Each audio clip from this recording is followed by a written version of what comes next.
Hi babes, what's up? What's going on? My name is Torichantalxx and welcome back to my channel. So today I'm gonna be doing a story time about the time that I was young and dumb and got stranded with my bestie. So if you are interested, go ahead and grab you a drink, grab you a little snack, something, and get settled in. Let's get this thing rolling. But before we do that, go ahead and hit that like, comment, share, and subscribe button. And don't forget to click the notification bell. That way you are notified every time that I upload. So if you've already done that, then let's go ahead and get into this video.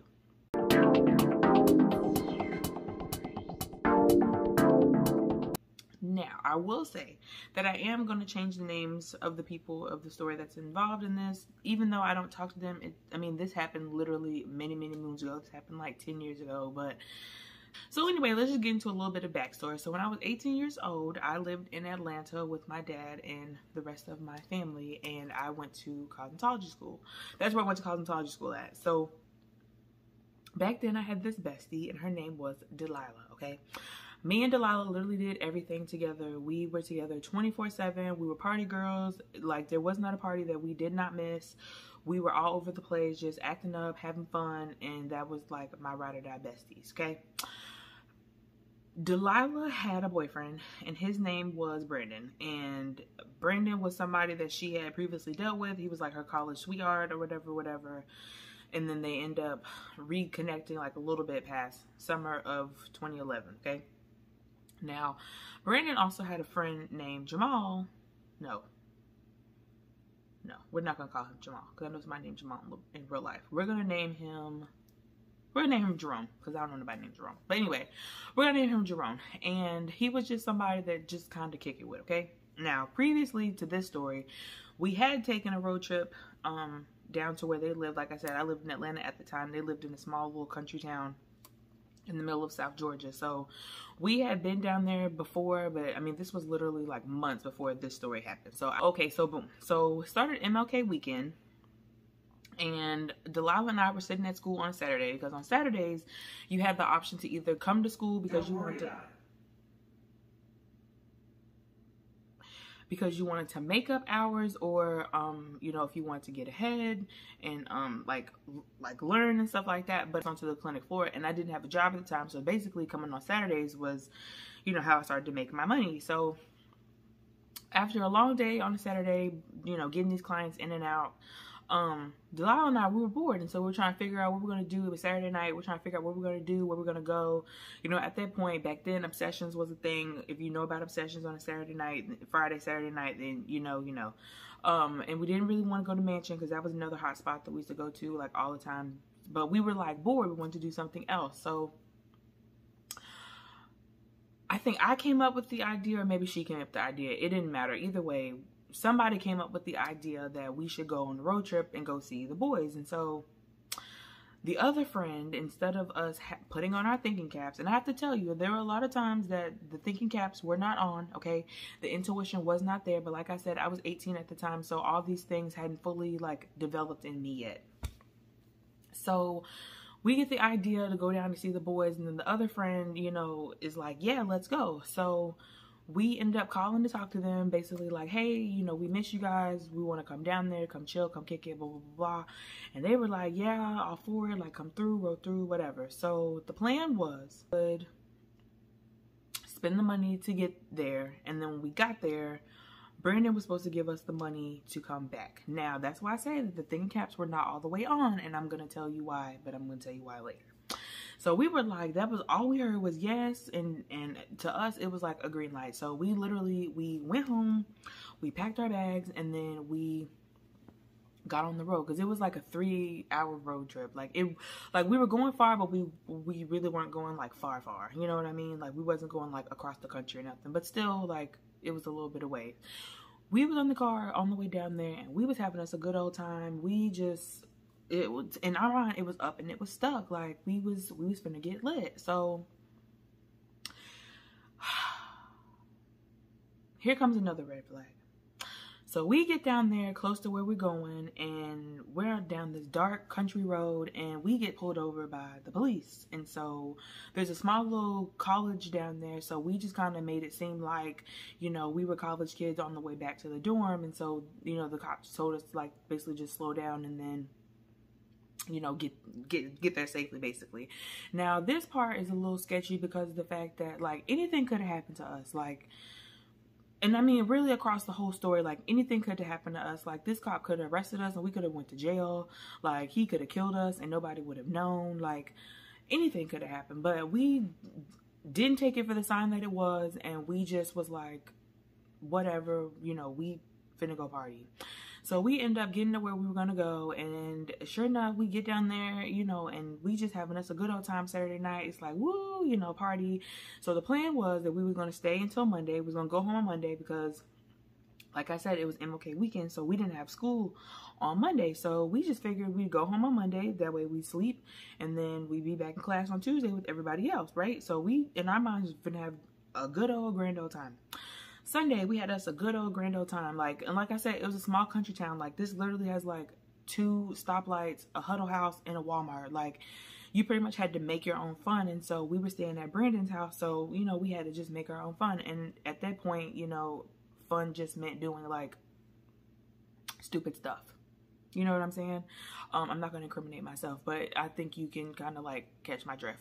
But anyway, so then I also have to say that another red flag was the fact that, like, Brandon had a brother, and I don't even know his name. His name is literally irrelevant. But, like, I literally, like I said, the intuition hadn't, like, developed yet. So at this point, you know, I know that this guy gives me a weird vibe, but I can't necessarily describe the vibe. But I just know he kind of makes me feel a little bit weird. So I just kind of, like, tried to stay clear of him. But it was like, something in me just knew that he rubbed me the wrong way. And so I kind of felt like later that night when I was asleep, I kind of felt like somebody was trying to come like attack me, or they were like plotting on me or something like that. I never opened my eyes to see who it was, but I mean, at the same time, like, if you put 2 and 2 together, I kind of feel like it was him. Thank God nothing ever happened. You know, my angels were there to protect me that night. But it just, at that point, it was like, I was just like on guard, right? But I still ended up having a good time because, like I said, you know, me and Jerome were super cool, super tight. You know, we were kind of kicking it or whatever. So it was kind of like, you know, I didn't come down here for you. I came down here for Jerome, and, you know, it was what it was. So, and I mean, me and Jerome kicked it like the whole weekend, like right along with Brandon and Delilah. So it was like, it was weird. It was like a weird situation, but at the same time, it was like, I felt better like once Jerome was there because, like, at that point, I felt safe with him. So that was just that. But fast forward, we'd had a great weekend, Saturday night, Sunday night, and Monday. And we wasn't planning on going home till like Monday afternoon or something like that. Like, we wasn't rushing to go home because we knew that he was good. We knew that he was good for it. So, you know, we just was going to take our time. And plus, like, it was like a 3-hour drive anyway. So it wasn't like it was going to take us, you know, all night to get there. We were going to leave at probably like 4 or 5 o'clock that afternoon and be home by like dinner time. Like, no biggie. And at that point, you know, my parents knew that if I didn't come home, that I more than likely 10 times out of 10 was at Delilah's house anyway. So it wasn't weird for me to be, especially like a long weekend, it wasn't weird for me to be gone, you know, to her house. Because like I said, we did like literally everything together. So Monday comes and it's time for us to start, you know, getting packing, getting on the road, saying goodbye to people and stuff like that. And we're looking at Brandon like, where's the money? We finna go home. And he was like, I don't have it. I'm sorry. It sounded like you just said that you didn't have this $50 that you promised that you was going to give to us. And now you're saying that you don't have it. Okay. And like I said, the thinking caps were just not on, because what we should have done before wheels even touched the interstate, we should have got the money up front. That way we already had the money, you know, to go down there, but we also had that money to get back home. We was not thinking at the time. We thought that he was trustworthy. And then at the top, on top of all of that, okay, Brandon at the time was a street pharmacist, you know? So that was part of the reason why we felt so comfortable going down there off of his word, because in our minds, we figured that he was good for it. He was not good for it. Like, in no way, shape, or form, was not good for it. And then here's where it started to really aggravate me, because his phone was ringing. People are calling. He has no inventory. Sir, excuse me? So, like, you don't even have the means right now to even make a play to even be able to get us the money. Okay, that's fine. Okay. We're going to calmly just wait, because he was like, I got something coming tomorrow. I'll be able to get y'all money tomorrow and y'all go home. We was just like, okay, we're going to miss a day of school. I personally kept up with my hours. I personally was on track. So I wasn't tripping about having to miss a day. Really, if I missed a day, it wouldn't have made a difference, because like I said, my hours were up to date anyway. Like, it was no biggie in my book. So I just figured, okay, it's sketchy. You know what I mean? He should have this money like he told us he would. He doesn't, but I can wait another day. Now, see, thinking cap, common sense, intuition would have told me right then and there to pick up the phone, call my family, take the L, get the money, and then just whatever consequence I dealt with when I came home was just the consequence I was going to deal with when I came home. That is not what I did. I sat there like a dummy with my friend, trusting this boy, okay, and really tried to wait for him to get this money. So then the next day, here we go, Tuesday now. Now, mind you, I've been gone since since Saturday night, sorry. It's now Tuesday.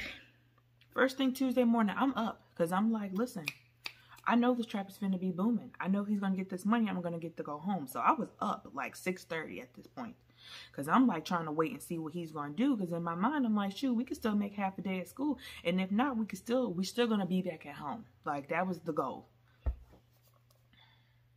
Why was this boy letting the phone ring the whole time and not answering the phone so he can make a play so he can get us his money? I was like, you have got to be kidding me. And now at this point, I'm getting frustrated, because I'm like, at this point, you're just intentionally not trying to help us at all. Like, you're not worried about us going home. You're not worried about getting this money. Like, you're not worried about it enough for me, sir. Like, this is not an emergency for you. And at this point, for me, it's very much so an emergency, because I'm ready to go home. And I'm very much so the person, like, and you can call me problematic, you can call me toxic if you want to, but I will literally, like, start to get a very much attitude when I want to go home and I can't go home. Like, that's why I drive my car places that I want to go, when I'm meeting up with people, because when I get ready to go home, I'm going home. Nothing's going to stop me from going home. I'm going home. And so at this point, I'm like, okay, well, Brandon is a dub, so where's Jerome? Because he also was very much so a part of the Rat Pack to tell us that it was cool to come down here, that they give us some. I mean, literally, it was $50. Like, if he didn't have, like, you literally could have gave us $25 a piece. Like, what is the issue? I'm not getting it. What's not clicking?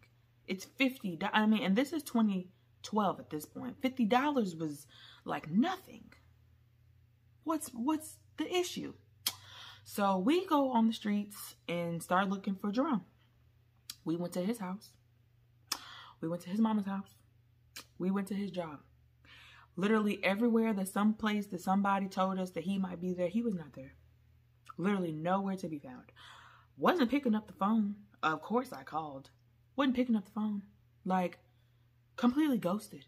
Like, completely ghosted. So, my friend and I, after being on this rat race all day of trying to find Jerome so we can hunt him down for this $50, we decided to walk to the little neighborhood park that was right there. So, a friend and I go to the park. We're, like, trying to put our heads together. And at this point, we done called our classmates at school, like, basically like, hey, y'all, we took a L. You know, we can't get home. You know, can y'all help us? And, of course, nobody had $50. And, of course, like, I mean, the class could have pulled together, but at the same time, I mean, it was our own fault. So it was like they weren't obligated to help us. We just figured that, you know, because we literally see y'all every day, all day, every day, from like 8:30 a.m. to like 4 p.m. that just maybe y'all might be able to like help us. Like, y'all might just care about us just a little bit. And they do, and they did. But at the same time, it was like that this was our L to hold. So we were just kind of like, okay, like, scratch that plan. So we're walking back to Brandon's house from the park, and we see this car go past us. And I mean, this car is packed. It's got You know, people in the front seat and back seat, and car full of females, but one big dude in the back, in the middle. Guess who that big dude was in the back, in the middle? Jerome. And I just instantly felt hot from the bottom of my feet to the top of my head. Like rage, anger just came over my body in a way that I had never felt before. Like hell hath no fury versus the way that I felt at that very moment, because we've been calling you all day. You didn't even bother to even try to pick up the phone and say, hello, what's up? I mean, and his face looked just as stunned as mine was. Like, he looked at me like I was a ghost, and I'm looking at him like, are you serious? Man, at that point, I just knew right then and there, X, like, you're voted off the island. I'm no longer going to talk to you, because, like, now I'm literally stranded. Like, and you literally don't even care. Like, this is why you don't mess with dudes that are broke, and you don't mess with dudes that don't have their stuff together, because like that literally was like the final straw. If I didn't have no other red flag dealing with him, that literally was it. So at this point, we decided to call Delilah's grandpa. Okay, now this is the next day. This is Wednesday at this point, because we, again, even after the park issue on Tuesday, still gave Brandon another chance to prove to us that he was going to get us this $50, and he still failed. Like, still.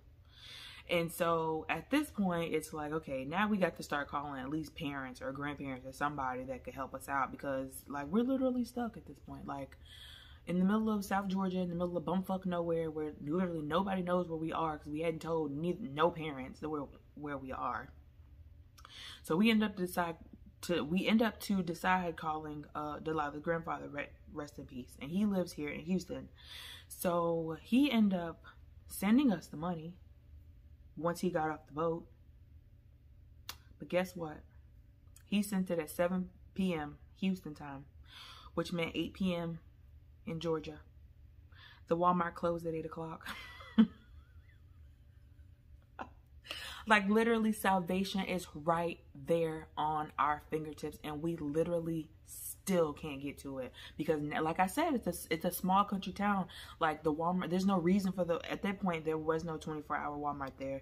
There was no reason for it, because everybody, you know, pretty much did everything at the same time. It didn't stay open past 10 o'clock. There was no need for it at that point, so it closed at 8 o'clock. So salvation is literally right there on our fingertips, and we still are catching L's left and right. So we literally had to wake up the next day, and I mean the next day we were on it like white on rice. We got to that Walmart with the absolute quickness. We literally sat outside and waited for this Walmart to open so we could get this money, so that we could get in gas this truck up and get back home, because at this point it's Thursday.